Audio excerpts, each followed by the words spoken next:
The imposition of the Crown and all that it represents has drastically limited the freedom of First Nations people, early convicts, bondspeople, slaves, and settlers.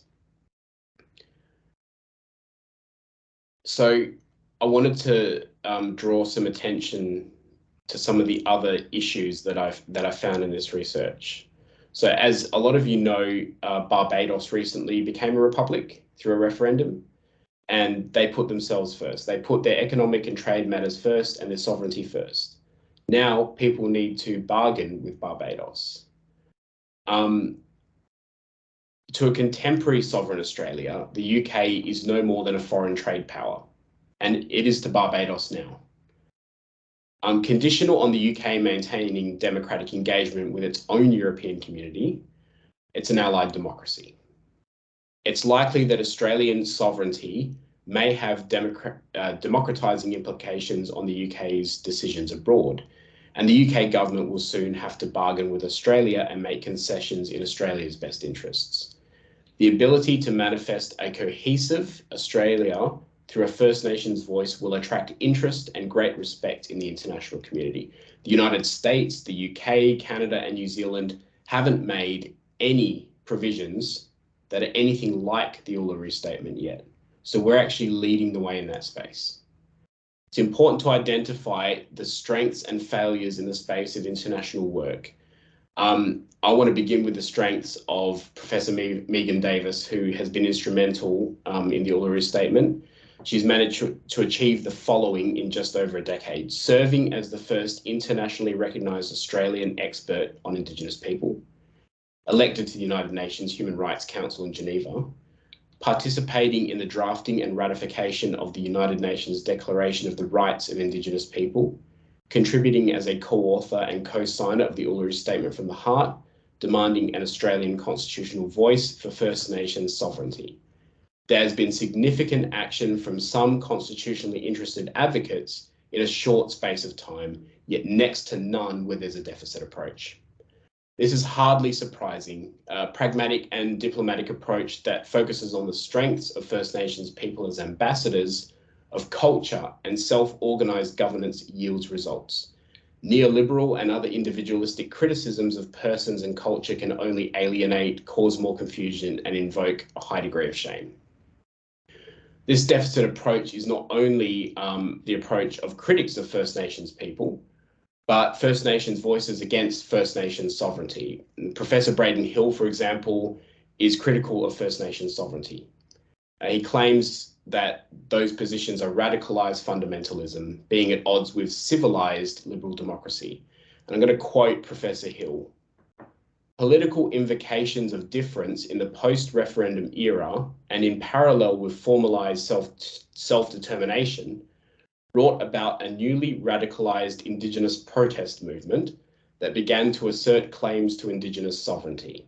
This new radicalised form of activist politics enthusiastically used essentialist constructs of culture as its fundament.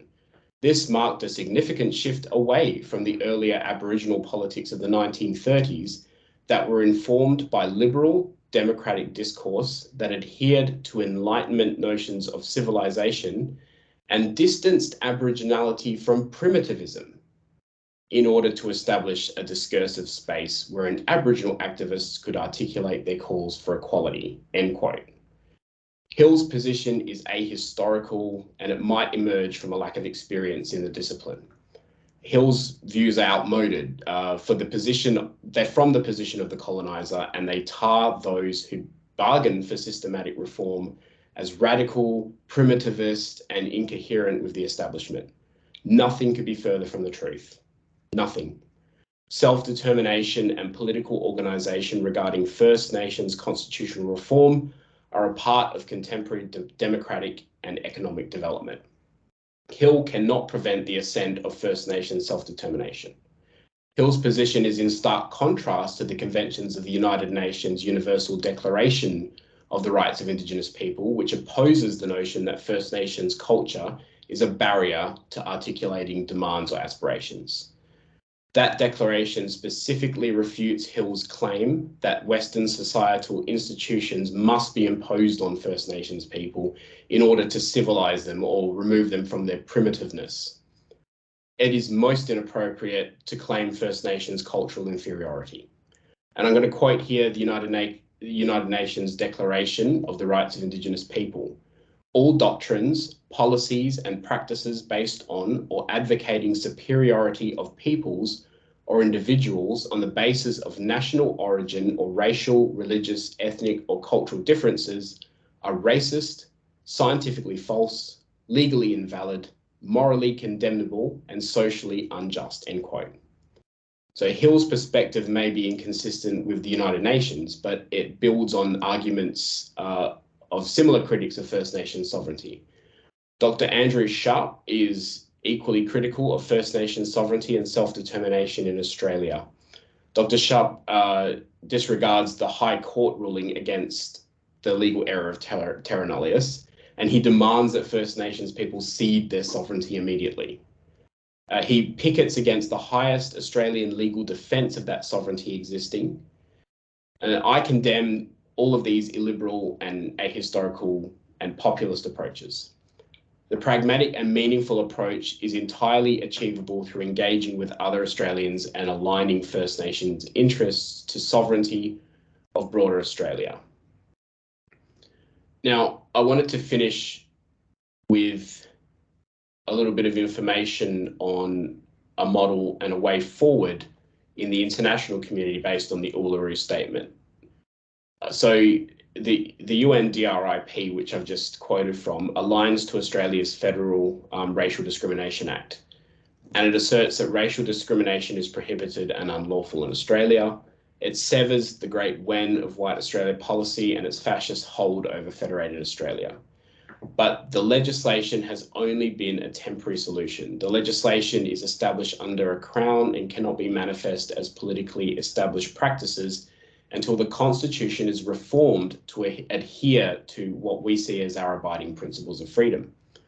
The Uluru Statement and the proposal for an elected president as head of state adhere to the discontinuance of superiority notions, making a voice available to all Australians, as well as the opportunity of treaty making.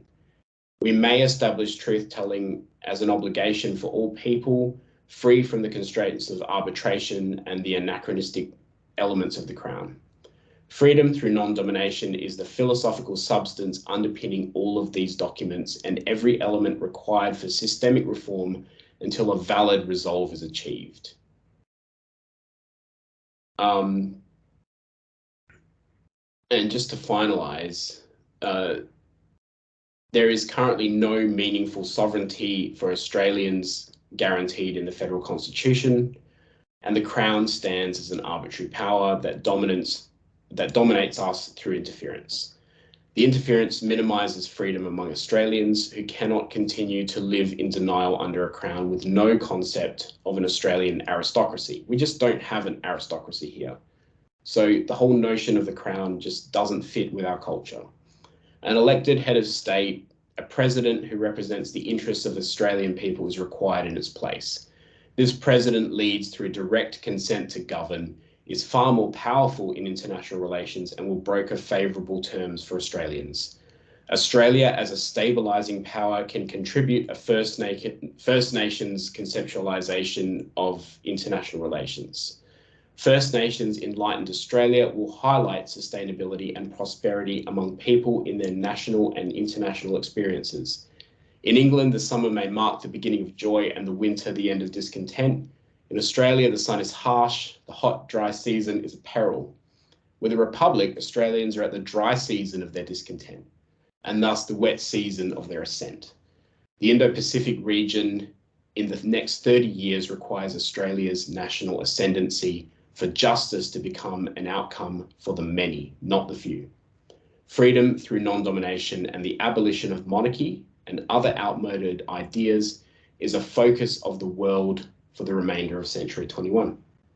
Thank you. Thank you so much, Jesse. I'm going to turn the recording off now, as agreed. So I'm stopping the recording.